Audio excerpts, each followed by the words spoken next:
안녕하세요. 저는 현대사 부분을 집필한 박중현입니다. 2015 개정교육과정에서는 현대사 부분이 이전에 비해서 많이 늘어났습니다. 필자들은 한국 현대사에서 민주주의 완성과 한반도의 통일이라는 문제의식을 염두에 두고 집필하였습니다. 이는 분단 현식을 이용하여 독재 권력을 강화한 남북한의 권위주의 체제를 어떻게 극복하는가라는 과제와 관련이 있었습니다. 경제발전 역시 민주주의 발전의 중요한 조건임을 인식하였습니다. 보다 나은 사회로의 발전에는 민주화를 위해 쌓은 노력과 노동자, 농민의 비롯한 수많은 시민들의 피와 땀이 있었다는 점을 강조하고 있습니다. 한국 현대사가 민주주의를 완성해가는 과정을 학생들은 작은 역사가로서 시대적 과제를 인식하고 살아갈 수 있도록 안내해주면 좋겠습니다. 헤네메드 한국사 교과서는 현대사 부분을 총 18개의 주제로 구성하였습니다. 그리고 저희 교과서의 전반적인 서술 기조대로 정치, 경제, 사회, 문화, 즉 각 분야사를 별도로 서술하지 않고 시간적 순서에 따라 각 주제에서 함께 서술하면서 그 시대의 모습을 한눈에 바라볼 수 있도록 하였습니다. 첫 번째 주제는 8월 15일 광복을 맞이하다입니다. 이 주제에서는 학생들에게 광복과 함께 자주 독립국가 건설을 위해 노력하였으나 실현되지 못한 이유를 생각해 보도록 수업을 이끌어가면 좋을 것 같습니다. 주제 열기는 광복에 기뻐하는 시민들의 모습으로 시작하였습니다. 우리의 독립 노력과 연합국의 승전으로 식민지에서 벗어나 광복을 맞았고 자주 독립국가를 세울 수 있다는 희망에 넘쳤습니다. 그러나 이 희망은 일본군 무장해제를 명분으로 진주한 소련군과 미군에 의해 미뤄졌음을 이야기하며 첫 주제로 들어가면 좋겠습니다. 첫 소주제는 국가 건설 노력을 시작한 조선 건국준비위원회를 살펴봅니다. 8월 15일 오전 정무총감은 왜 여운형을 불렀을까요? 원래 총독부는 자신들에게 우호적이던 송진회에게 협력을 구하였으나 그는 임정을 대체할 수 없다며 거부하였습니다. 할 수 없이 총독부는 대중에게 인기가 있었던 여운형에게 도움을 청했던 것입니다. 조선 건국준비위원회의 강령을 통해서 목표, 활동을 전반적으로 살펴보면 좋을 것 같습니다. 다음은 미군의 남한 통치는 어땠을까입니다.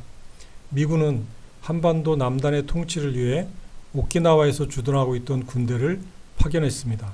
그 사령관은 평생 전장에서만 보낸 하지 중장이었습니다.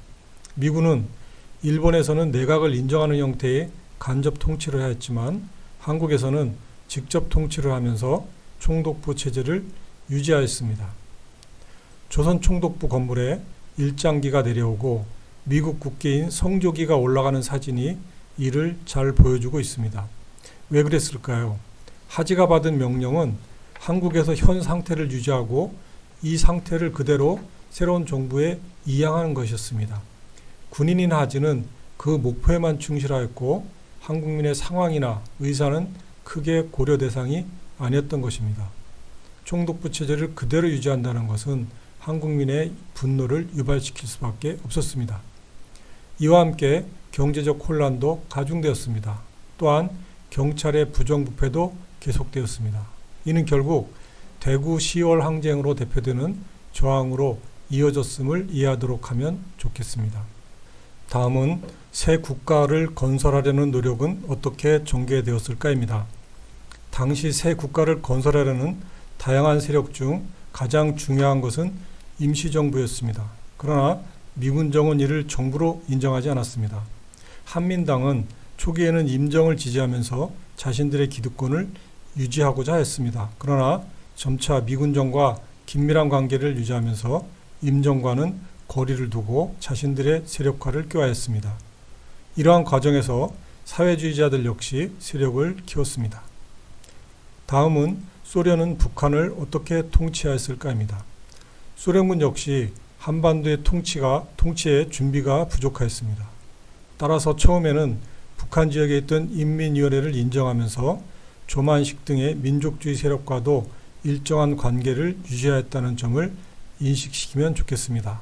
다만 남한은 이러한 인민위원회를 인정하지 않은 데 비해서 북한은 이를 인정하고 이용하였다는 차이점을 설명해 주면 좋을 것 같습니다. 정리하고 역량 키우기 3번은 메가더 포고문을 보고 이것이 당시 한국인들에게 어떤 영향을 주었는지 토론해 볼 수 있도록 제시하였습니다. 메가더 역시 현상 유지에 치중하였기 때문에 군사적 점령 아래 총독부 체제를 유지하고자 했습니다. 이러한 것은 한국민의 감정을 제대로 이해하지 못한 것이었습니다. 자료는 북한 지역에 포고된 소련군 사령관의 포고문입니다. 굉장히 우호적인 내용으로 한국의 해방을 강조하고 있습니다. 그러나 그 이면에는 자신들의 목적을 이러한 미사력으로 감춘 채 목적을 이루려고 하였던 것을 알 수 있습니다.